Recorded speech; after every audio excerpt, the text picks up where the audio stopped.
फैसला आ जाए उसके बाद प्लान ABCD काफी है हमारे पास। ভয়াবহ দর্শক সংকটে ইডেন গার্ডেন, ভয়াবহ প্যাথেটিক দর্শক সংকটে কলকাতার স্টেডিয়াম ইডেন গার্ডেন। বাংলাদেশ না থাকায় রীতিমতো না খেয়ে মরছে, না খেয়ে মারা যাচ্ছে সেখানকার স্টাফগুলো। রীতিমতো যেন 260 থেকে 65 হাজার স্টেডিয়ামে 260টা টিকিট বিক্রি। ভাবেন কোন লেভেলের ইফেক্ট পড়ে গেছে এবার ICC T20 ওয়ার্ল্ড কাপে। শুধু একটা মাত্র দল খেলা নাই, সেটা হচ্ছে বাংলাদেশ। উচিত শিক্ষা এবং কি বেলুন দিয়ে এমন বলা বলছে বাংলাদেশ, রীতিমতো যেন নাস্তানাবুদ এবারের ICC। হ্যালো এভরিওয়ান, আসসালামু আলাইকুম। শিমুল আছি আপনাদের সঙ্গে।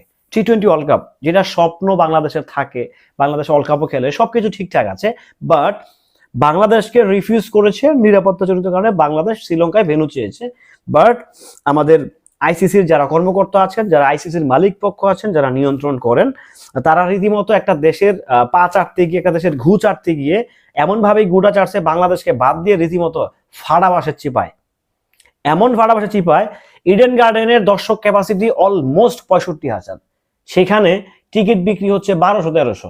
আপনারা ভাবেন তো, একটা ইন্টারন্যাশনাল ম্যাচ যেখানে হচ্ছে মোটামুটি বিশ্বের 16টা না 17টা দেশ খেলতেছে যেই টুর্নামেন্টটাতে, সেই টুর্নামেন্টের একটা ম্যাচ আয়োজন হয়েছে ইডেন গার্ডেনে।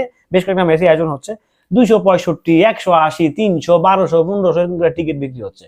সো একটা 65,000 দর্শক স্টেডিয়ামে কি পরিমাণ দর্শক হওয়া উচিত ছিল, যেটা যদি বাংলাদেশ খেলতো একদম কানায় কানায় পূর্ণ থাকতো, একদম কানায় কানায় পূর্ণ থাকতো ওই স্টেডিয়ামটা।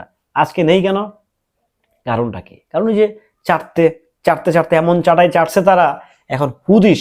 মানে এবার চিন্তা করেন, ICC এমন পাশায় বাস নিছে এক বাংলাদেশকে বাদ দিয়ে। বাংলাদেশের অবস্থান আসলে বিশ্বকাপে আহামরি থাকে না ভাই, কন্ট্রিবিউশনটা থাকে না। ওনারা হয়তো বা 2-1টা ম্যাচ জিততে পারে, আমরা 2-1টা ম্যাচ জিতি, বাট দেখেন বাংলাদেশের প্রতি সমর্থন জানিয়ে পাকিস্তান ভারতের ম্যাচই বয়কট করে দিছে। যেই ম্যাচটা দিয়ে হচ্ছে মূলত ICCর সিংহভাগ আয় হয়, সেই ম্যাচটাই হচ্ছে পাকিস্তান বয়কট করছে, যে আমি ভারতের সঙ্গে ম্যাচ খেলবো না, কারণ বাংলাদেশের সঙ্গে অন্যায় করা হয়েছে। তো এখন ভারত, পাকিস্তান না হয় ভারতের ম্যাচ বয়কট করছে, অন্য ম্যাচ তো কেউ বয়কট করে নাই, তাহলে স্টেডিয়ামে দর্শক নাই কেন? বাংলাদেশের যে ইফেক্ট, যে প্রভাবটা, সেটা পড়ছে ওই স্টেডিয়ামে। আপনারা এক মুস্তাফিজকে নিরাপত্তা দিতে পারেন না, এক মুস্তাফিজকে কেন্দ্র করে ঘেউ ঘেউ করেন, কুকুরের মতো ঘেউ ঘেউ ঘেউ ঘেউ করতেছেন। হ্যাঁ, আতঙ্কবাদী, ত্যানবাদী বইলা। এখন তো সব বাদই গেল। এখন যে হোগা লালবাতি জ্বলতেছে, এই লালবাতি নিয়ন্ত্রণ করবো কে? এই লালবাতি নিয়ন্ত্রণ করবো কোন হালায়? এটাই হচ্ছে ক্রিকেট। ক্রিকেট হচ্ছে সভ্যতার খেলা, ক্রিকেট হচ্ছে ভদ্রতার খেলা, ক্রিকেট হচ্ছে ভালো মানুষের খেলা, কোনো অভদ্র বেয়াদবের খেলা কিন্তু ক্রিকেট না। তো সেই জিনিসটা মনে ভুলে গেছিল ICC, সেই জিনিসটা মনে ভুলে গেছিল আমাদের পার্শ্ববর্তী দেশ ভারত।